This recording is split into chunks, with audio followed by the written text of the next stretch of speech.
클라우디우스 황제 때 유대인들이 그 황제 칙령 때문에 로마에서 추방을 당합니다. 그리고 시간이 지나고 황제가 죽고 난 다음에 그 칙령이 해제가 되고 로마를 떠났던 많은 유대인들이 다시 로마로 돌아옵니다. 시간이 이미 많이 지났죠. 로마를 떠나기 전에 로마에 있던 교회의 대다수는 유대 기독교인들이었습니다.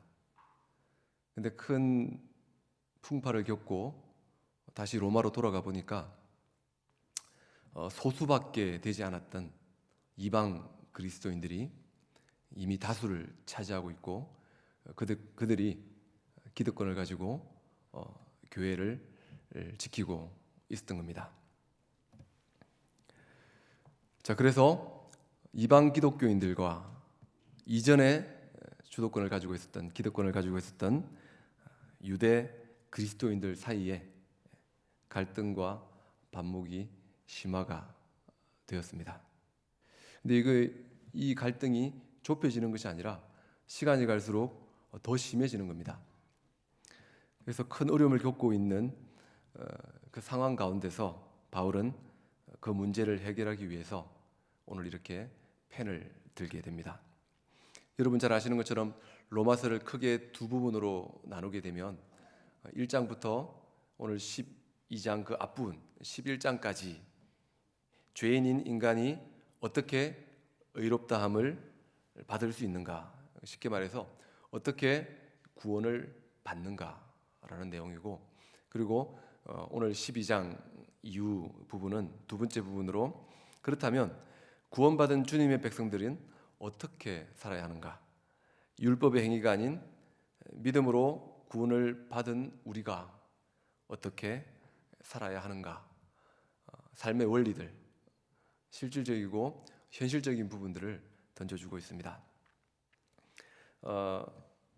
12장 1절에 보니까 그러므로 형제들아 내가 하나님의 모든 자비하심으로 너희를 권하노니라고 오늘 우리 성경은 말씀하고 있습니다.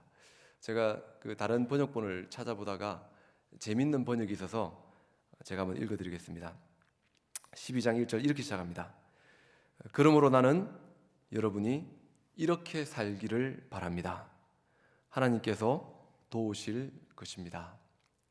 아멘이십니까? 아멘. 자, 그러면서 이제 12장 1절 이후로 어떤 내용들이 나옵니까? 교회, 곧 성도가 그렇다면 어떻게 살아야 하는가? 그러면서 이 앞부분과 뒷부분을 연결해 주고 있죠. 지난번에 혹시 기억이 나실지 모르겠습니다. 1월 2일 날 수요 일부 예배 때 잠깐 봤던 본문인데요. 12장 1절에 보니까 몸을 드려라 라고 이야기합니다. 드리라는 말은 뭡니까? 맡기라는 거죠.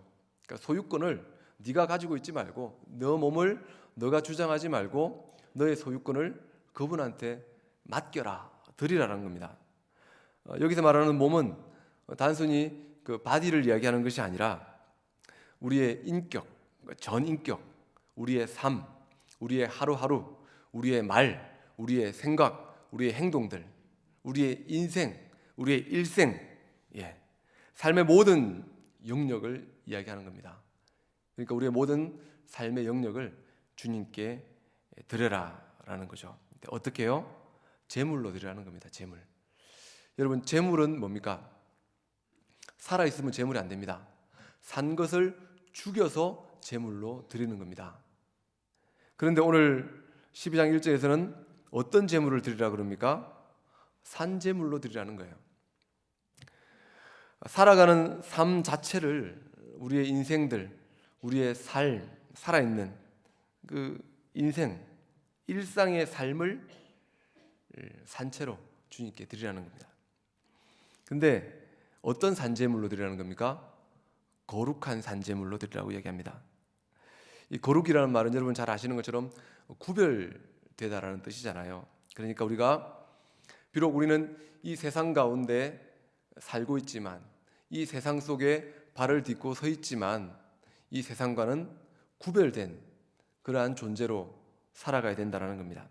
세상과 구별되고 세상에서 구별되고 우리가 두 발로 딛고 서 있는 이 땅 가운데 우리의 모든 환경 가운데서 가정에서 학교에서 직장에서 또 여러분 소속되어 있는 공동체와 사회에서 우리의 삶이 예배 장소가 되어져야 한다라고 바울은 이야기하고 있는 겁니다.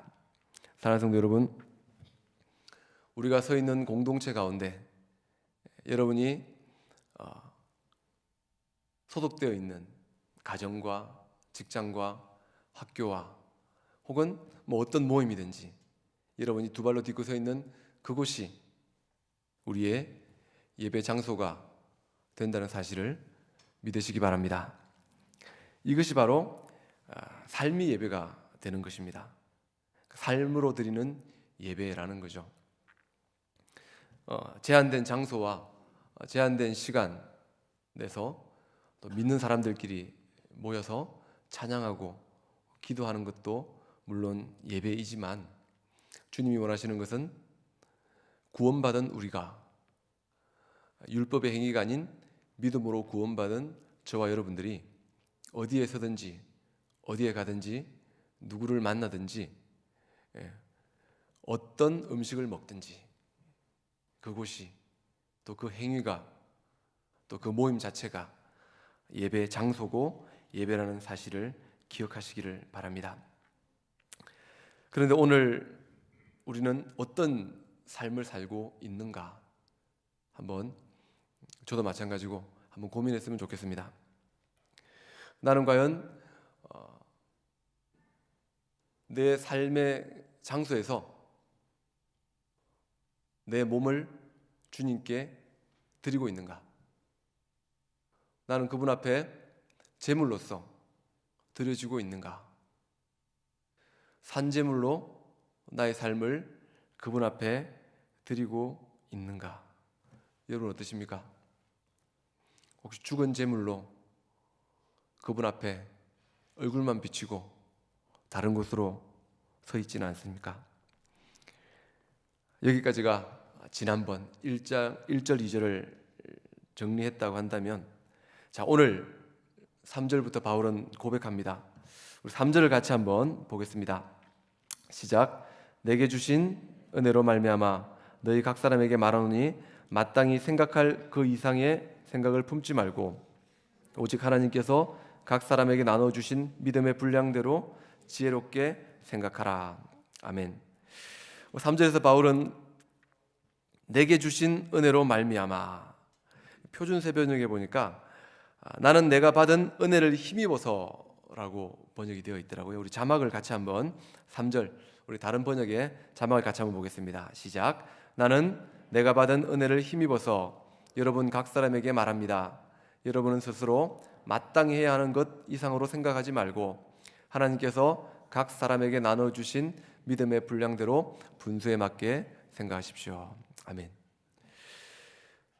사랑하는 여러분, 내게 주신 은혜, 바울은 이 은혜를 참 많이 이야기합니다. 오늘 본문뿐만 아니라 바울이 썼던 글들을 보면 물론 그가 살아왔던 삶을 여러분들 사도행전이나 쭉 보시면 그는 그렇게밖에 고백할 수가 없죠.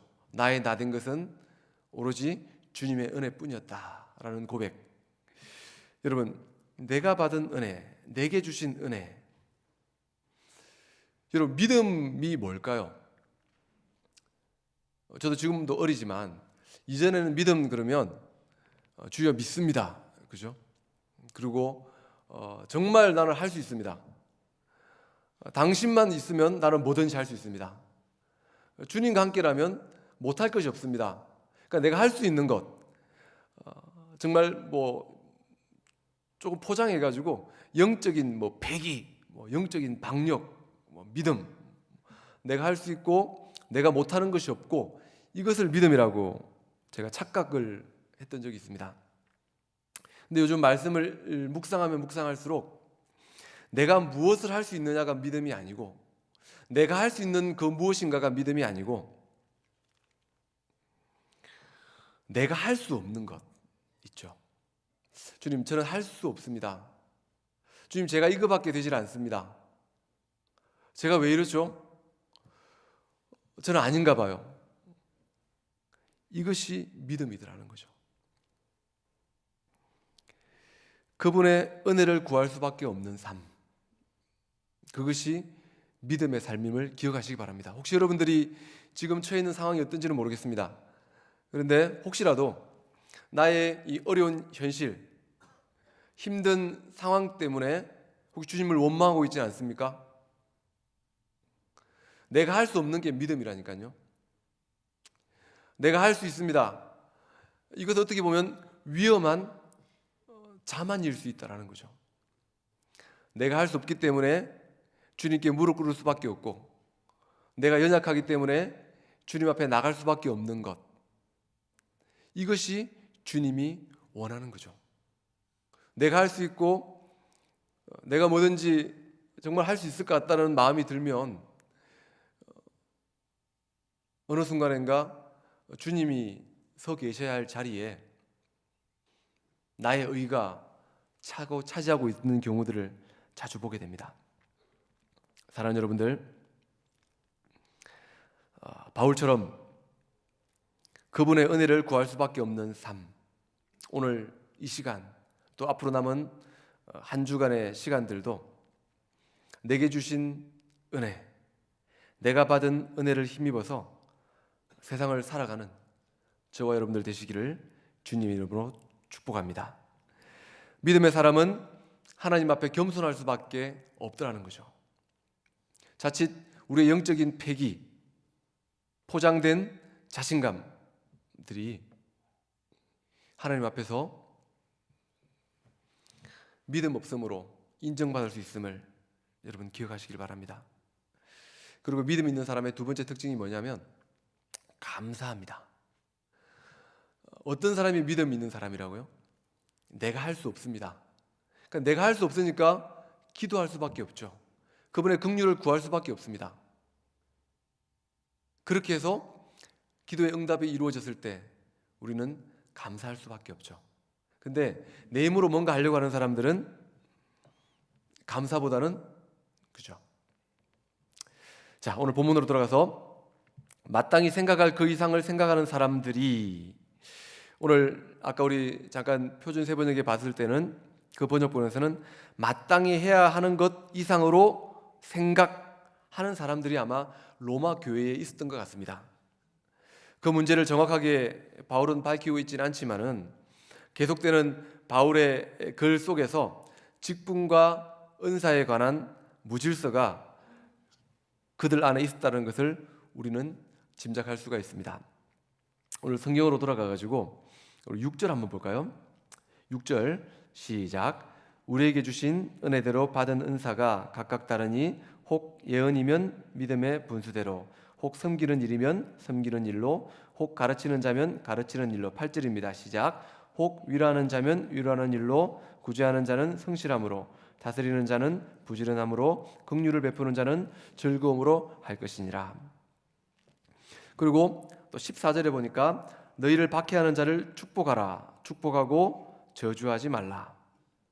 16절에 보니까 서로 마음을 같이하며 높은 데 마음을 두지 말고 도리어 낮은 데 처하며 스스로 지혜 있는 채 하지 말고.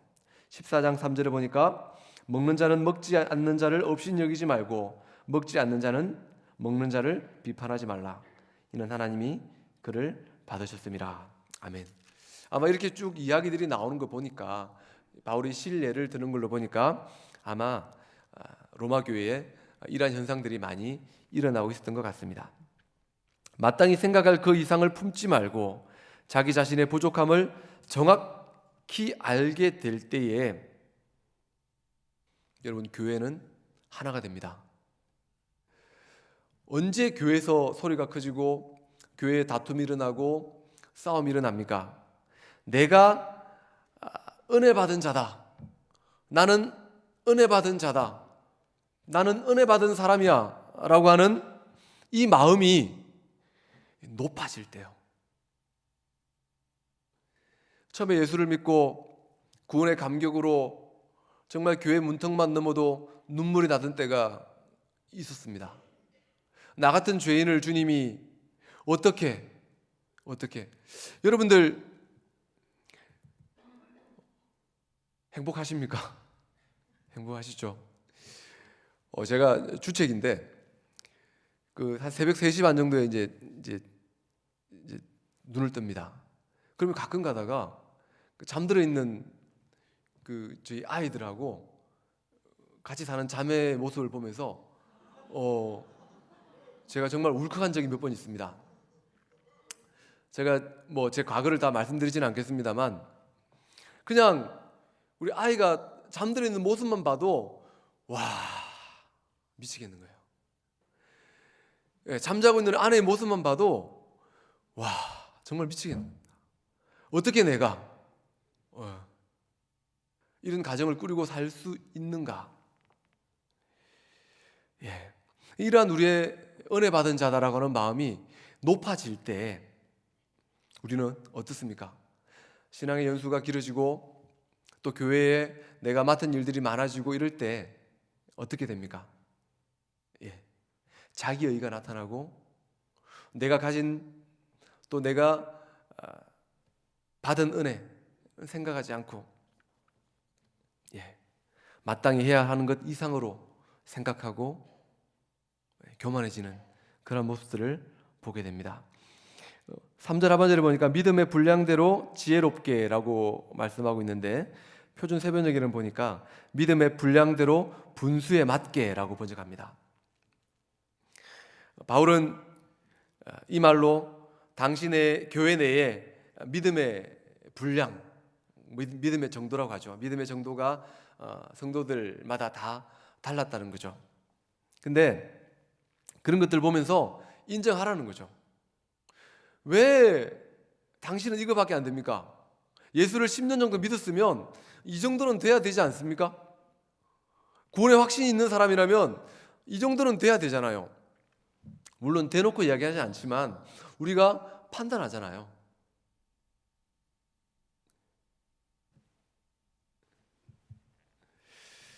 사랑하는 여러분들, 이러한 믿음의 분량이 다른 사람들을 인정하는 저와 여러분들 되시기를 부탁드립니다. 우리 주변에 있는 사람들, 공동체 가운데서 신앙생활 하다 보면 누구 때문에 공동체가 깨어집니다. 좀 저 지체는 좀 다른 곳으로 갔으면 좋겠습니다라고 하는 그런 이야기들을 또 교육자나 또 여러분들 주변 또 공동체 가운데 나눌 때도 있지 않습니까? 하나님께서 여러분들에게 보내주신 선물임을 믿으시기를 바랍니다. 여러분들이 감당할 수 있기 때문에 보내주신 거예요. 여러분들 비판하거나 판단하지 않는 저와 여러분들 되기를 바랍니다. 있는 그대로 믿음의 분량 그대로 그 사람의 있는 모습 그대로 우리가 인정하고 받아들이는 저와 여러분들 되시기를 바랍니다. 여러분 비판한다고 그 사람을 판단한다고 그 사람을 정죄한다고 변하지 않습니다. 비판한다고 만약에 사람이 변한다고 한다면 비판하십시오. 근데 그러지 않더라고요. 오히려 더 관계가 깨어지고 상처받고 돌이킬 수 없는 상황까지 가게 됩니다. 변하지 않습니다. 오히려 기도해야만 변하게 된다는 겁니다. 그래서 교회 안에 믿음이 성숙하지 않은 지체들을 보면 비판하지 말고 기도하는 저와 여러분들 되기를 바랍니다. 여러분들 우리가 소통, 화합, 하나됨 이런 얘기들을 많이 할 때 우리가 잘못 착각하고 있는 게 있습니다. 다름을 인정하는 게 소통입니다. 차이를 그대로 인정해 주는 게 하나됨이라는 거예요. 화합이라는 게 네 생각 내 생각 하나로 만드는 게 그게 화합이 아닙니다. 내 생각을 이야기하고 또 네 생각을 인정해 주고 그래서 어떻게 할 건데 그래서 서로 조금씩 양보하는 게 그게 소통이고 화합 아닙니까?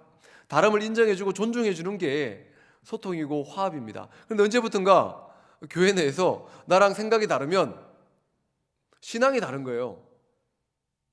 나와 견해가 다르면 믿음이 다른 겁니다. 언제부턴가 그렇게 우리가 이분법적으로 신앙생활하고 있지 않습니까? 여러분들 교회에서 일어나는 대부분의 문제는 자기가 다른 사람보다 낫다고 생각하는 교만에서 발생한다라는 겁니다. 그래서 3절을 권면하는 겁니다. 우리 다시 한번 자막을 부탁드리겠습니다. 3절 시작. 나는 내가 받은 은혜를 힘입어서 여러분 각 사람에게 말합니다. 여러분은 스스로 마땅히 해야 하는 것 이상으로 생각하지 말고 하나님께서 각 사람에게 나눠주신 믿음의 분량대로 분수에 맞게 생각하십시오. 사랑하는 여러분, 자기 자신을 상대방보다 낫다고 여기는 그 교만한 마음을 이야기하고 있는 겁니다. 그런 다음에 사도 바울은 4절과 5절을 통해 교회는 우리 인간의 몸과 같다라고 설명을 합니다. 4절입니다. 시작. 우리가 한 몸에 많은 지체를 가졌으나 모든 지체가 같은 기능을 가진 것이 아니니. 한 몸에 많은 지체가 있지만 그 많은 지체들이 다 같은 일을 하는 것이 아니라는 겁니다. 하나님의 백성 그리스도인은 그리스도 안에서 한 몸이고 몸에는 많은 지체들이 각기 거기에 맞는 제 기능들을 가지고 있고 또 한 몸을 위해 그 지체들은 유기적으로 연결되어 있음을 바울은 이야기합니다. 여러분들은 발이 중요합니까? 손이 중요합니까? 하루 종일 걸어 다녀서 양말 속에서 냄새나는 엄지발가락이 중요합니까? 아니면 엄지손가락이 중요합니까? 비교의 대상이 아니죠. 바울은 그 얘기를 하고 있는 겁니다. 교회 내에서 다른 직분이 있고 또 다른 믿음의 분량의 사람들이 있고 각기 다른 사람들이 있다라는 거예요. 근데 그 사람들은 기능적으로 다른 거지 누가 위에고 누가 밑에고 또 손이니까 중요하고 머리니까 중요하고 이런 얘기가 아니라는 겁니다. 보이지 않지만 엄지발가락이 없으면 걸어 다닐 수가 없습니다. 다 중요하다는 거예요. 우리의 몸을 이루고 있는 각 지체들의 하는 일이 각기 다른 것처럼 그리스도의 몸인 교회를 이루고 있는 각 성도들의 역할 역시 다르다는 겁니다. 눈과 귀는 눈과 귀의 역할이 있고 코와 입의 역할이 다르고 손과 발의 역할이 다른 것처럼 우리 모두에게는 그리스도의 몸된 교회에서 여러분과 그리고 저 각기 각자에게 맡겨진 고유한 역할이 있고 기능이 있기 때문에 거기에 맞게끔 신앙생활을 하는 것이 하나님을 기쁘시게 할 수 있다는 겁니다. 근데 언제부턴가 교회에 대해서 중요한 것, 중요하지 않는 것. 여러분 추운 날 동산 걸려가면서 일정 차량 봉사하시는 우리 집사님들, 장로님들 예배가 끝나고 난 다음에 여러분들 다 집에 돌아가시고 난 다음에 밤늦게까지 쓰레기를 치우면서 손과 옷에 음식물을 묻혀가는 우리 청년들 다 귀하다라는 거예요. 일주일 동안 하루 종일 직장에서 일하고 주일날은 또 직장 출근할 때보다 더 빨리 와가지고 주일 학교를 섬기기 위해 봉사하시는 교사들 다 귀하고 귀한 지체들이라는 겁니다. 누구 하나 귀하지 않은 몸이 없다라는 겁니다. 바울은 이미 고린도전서 12장에서 몸의 비유를 이야기한 적이 있습니다. 오늘 본문에서 다시 몸에 대한 비유를 하고 있습니다. 몸의 비유는요, 바울 그 당시에 스토아 학파가 즐겨 사용하던 비유였습니다. 스토아 철학자들은 그 당시에 인간의 모든 조직이요, 사회 조직들, 인간 세계라는 그 조직들이 사람의 몸에 해당된다고 이야기를 했습니다. 그리고 그 속에 있는 각 지체들이 하나의 위계 질서를 이루고 있다고 봤던 거죠. 그 질서 속에서 각 지체는 각자의 지위와 역할을 가지게 되는데요. 지위가 높은 사람은 더 큰 역할을 하는 사람은 더 큰 가치가 있다고 공공연하게 가르쳤던 거죠. 내가 손을 많이 쓰면 손이 더 중요하다는 거예요. 여러분 우리도 은연중에 그런 이야기 많이 하고 있지 않습니까? 여러분 기도할 때 가장 많이 하는 기도가 뭡니까? 자녀들을 위한 기도할 때 머리가 되게 하시고 꼬리가 되지 말게 하시고 사랑하는 여러분들, 뭐 머리도 중요하죠. 그리고 꼬리도 중요합니다. 그러니까 바울은 당시 공공연하게 퍼져 있던 사회적 관념들을 가지고 와서 오늘 글을 쓰고 있는 겁니다. 5절을 같이 보겠습니다. 시작. 이와 같이 우리 많은 사람이 그리스도 안에서 한 몸이 되어 서로 지체가 되었느니라. 그리스도 안에서 한 몸, 지체가 되었다라는 거죠. 4절에 이어서 바울은 우리 그리스도인들이 주님의 몸된 교회 안에서 상호간에 각각 지체로서의 역할을 해야 된다는 것을 이야기합니다. 그리스도 안에서, 그리스도 안에서. 여러분들, 여러분들 속해 있는 공동체, 뭐 목장이 될 수도 있고, 진이 될 수도 있고, 팀이 될 수도 있고, 또는 여러분들 뭐 가정에서도 마찬가지입니다. 여러분들 주변에 있는 지체들의 아픔 얼마나 같이 공감하면서 기도하고 계십니까? 사실 제가 오늘 말씀 제목을 고민하다가 많이 아프냐? 나도 아프다. 이렇게 잡으려고 하다가 설교가 길어질 것 같아서 제목을 바꿨습니다. 제가 지난주에 목사님을 모시고 지방에 집회를 가서 며칠 있다가 이제 올라오는 길에 올라오는 날 저희 아내가 사진을 한 장 보냈더라고요. 저희 딸 사진을. 저랑 똑같이 생겼습니다. 피부도 검고요. 그래서 근데 사진 이상한 겁니다. 보니까 눈두덩이가 찢어진 거예요. 그래서 병원에서 기웠다는 겁니다. 차라리 보내지를 말죠. 제가 지방에서 운전해서 올라오고 있는데 밤에 야간 운전하는데 그 사진을 보낸 거예요. 제가 마음이 어떻겠습니까? 옆에 목사님이 계시니까 울 수도 없고 말도 못하고 그냥 이를 악물고 올라오는 거예요. 집에까지. 마음이 너무 힘든 겁니다. 사랑하는 여러분, 오늘 바울이 말하고 있는 이 지체라는 것은요, 바로 이것을 얘기하는 거예요. 여러분, 우리 가족 중에 누가 하나가 아파도 이렇게 마음이 아픈데, 딸내미가 6살짜리인데 전화가 와가지고 전혀 그런 말을 안 합니다. 우리 애기들이 엄마를 닮았어요. 애교가 없습니다. 표현을 잘 못합니다. 근데 아까 낮에 전화가 온 거예요. 아빠 보고 싶어요 그러는데 우리 딸이 아닌 것 같았어요. 알고 봤더니 이 친구가 A형 독감에 걸려가지고 열이 굉장히 많이 났다고 합니다. 제가 모르고 있었죠. 근데 갑자기 얘가 아빠 보고 싶어요 이러니까 순간 막 눈물이 확 날 것 같더라고요. 이거예요, 여러분. 바울이 말하고 있는 지체는 바로 이겁니다.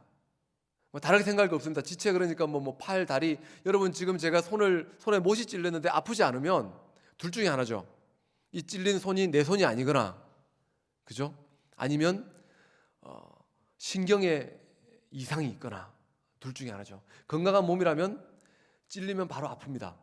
눈물도 나고 화도 나겠죠. 이게 정상입니다. 근데 우리 교회 내에서 바울이 말하고 있는 지체, 우리는 한 몸이라고 했을 때 제가 말씀을 정리하겠습니다. 우리가 직분은 다르고 봉사하는 자리는 다르지만 바울이 말하고 있는 한 몸이라는 건 무엇을 얘기합니까? 많이 아픕니까? 우리 자매님이 아프면 저도 아픕니다. 우리 집사님이 아프면 저도 아파요. 근데 이게 사실은 쉽지가 않죠. 그죠? 근데 바울이 말하는 진정한 지체와 한 몸, 건강한 교회 공동체는 바로 이러한 성도가 아플 때, 우리 집사님이 아플 때, 우리 장로님이 힘들어 하실 때 나도 눈물이 나고 나도 주님의 은혜를 구할 수밖에 없어서 내가 해줄 수 있는 것이 아무것도 없습니다. 주님, 기도밖에 없습니다. 그렇게 무릎을 꿇는, 그게 바로 바울이 얘기하고 있는 지체라는 거죠. 그러면서 그리스도의 몸이라고 이야기하잖아요. 그러니까 우리가 몸이라면 우리의 머리가 누구라는 거예요? 그리스도 안에서 한 몸이 되어갑니다. 찾지는 않겠습니다만 성경에 보면 그리스도가 교회의 머리, 우리의 머리라고 얘기합니다. 그 무엇을 의미합니까? 우리는 머리의 지배를 받아야 됩니다. 몸은 그렇죠? 머리의 지배를 받는다는 것은 머리의 통제를 받아야 된다는 거죠. 사랑하는 성도 여러분, 우리는 과연 얼마나 한 지체로서 서로를 아끼고 또 그들을 섬기고 그들을 세워주고 또 그들을 위해 기도해주고 있는지 한번 짧게나마 오늘 고민하는 시간이 되었으면 좋겠습니다. 그가 아파할 때 나는 아파하는가? 그가 무엇이 필요한지 또 무엇이 그에게 중요한 것인지 그의 기도 제목이 무엇인지 우리가 얼마만큼 관심을 가졌는가? 오늘 말씀을 정리하면 바울은 모든 것이 은혜라고 얘기합니다. 여러분, 나의 나 된 것은 오로지 주님의 은혜입니다. 저와 여러분이 그리스도인이 된 것조차도 주님의 은혜입니다. 그러면서 바울은 뭐라고 얘기합니까? 우리는 한 몸이다라고 얘기합니다. 은혜 받은 우리가 서로 주님의 은혜 가운데 한 몸이 되었습니다. 그리고 각자의 지체죠. 서로의 필요한 부분들을 채워주고 아픈 부분들을 채워줘야 되는데 언제부턴가 나의 필요를 위해서 옆에 지체들을 이용하고 있지는 않습니까? 마지막으로 고대 아테네 정치가였고 또 장군이었고 그 유명한 마라톤 전투에서 페르시아군을 격퇴했고 여러분 잘 아시는 살라미스 해전과 플라타이아의 전투 때 아테네 총사령관으로 활약했던 아리스티데스라고 하는 장군이 기원 후 140년경에 안토니우스 황제에게 보낸 편지 한 단락을 제가 읽어드리고 말씀을 마치겠습니다. 안토니우스 황제에게 보낸 편지에서 그리스도인의 사회적 실천에 대해서 그는 이렇게 기록하고 있습니다. 그들은 서로 사랑합니다. 이 쓴 사람은 그리스도인이 아닙니다. 여러분, 그들은 서로 사랑합니다. 그들은 과부를 멸시하지 않습니다. 그들은 학대받는 고아를 풀어줍니다. 가진 자는 가지지 못한 자에게 사심없이 줍니다. 만일 그들이 낯선 자를 보면 한 지붕 아래로 안내하고 마치 육신의 형제 대하듯 함으로 서로 기뻐합니다. 왜냐하면 그들은 자신을 육체에 따라 형제라고 부르지 않고 영과 하나님 안에서 형제라고 부르기 때문입니다. 만일 그들 가운데 가난한 자가 죽으면 그들 가운데 누군가 그의 형편에 따라 그 사람의 무덤을 마련해 줍니다. 그리고 그들은 그들 가운데 누군가가 그리스도의 이름 때문에 감옥에 갇혔거나 압박을 받고 있다면 그 필요를 채워주고 가능한 한 그를 석방시켜 줍니다. 그리고 만약 그들 가운데 도움이 필요한 자가 있지만 그들 역시 나누어 줄 수 있는 것이 없을 경우 이틀 내지 사흘을 굶어서 먹을 것이 없는 자의 필요를 해결해 줍니다. 이것이 바로 예수를 믿지 않던 한 정치가요 장군이 그들이 핍박했던 그리스도인들을 바라보면서 느꼈던 것들을 황제에게 글로 보고했던 내용입니다. 2000년 전 기독교와 여러분 지금의 기독교가 다릅니까? 다르지 않습니다. 2000년 전에 기독교인들도 예수로 말미암아 그 믿는 믿음으로 말미암아 구원을 받았고 또 그리스도의 이름으로 한 몸이 되었고 또 한 지체라고 고백했던 사람들입니다. 사랑하는 여러분들, 오늘 바울은 우리는 한 몸이다. 그리스도의 이름으로 모인 그리스도인이라고 하는 말이 뭡니까? 그리스도를 통해서 살아가는 사람, 그리스도로 말미암아 살아가는 사람, 그리스도 안에서 살아가는 사람을 뜻하지 않습니까?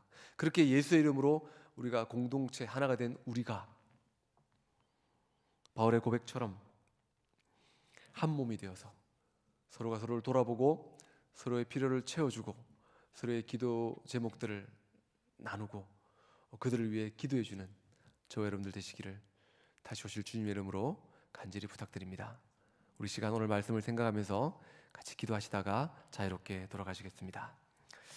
하나님 아버지 감사합니다. 오늘 저희들 불러주시고 말씀의 자리로 인도해 주시고 온전히 하나님 말씀대로 살아갈 수 있는 은혜와 또한 능력을 주심을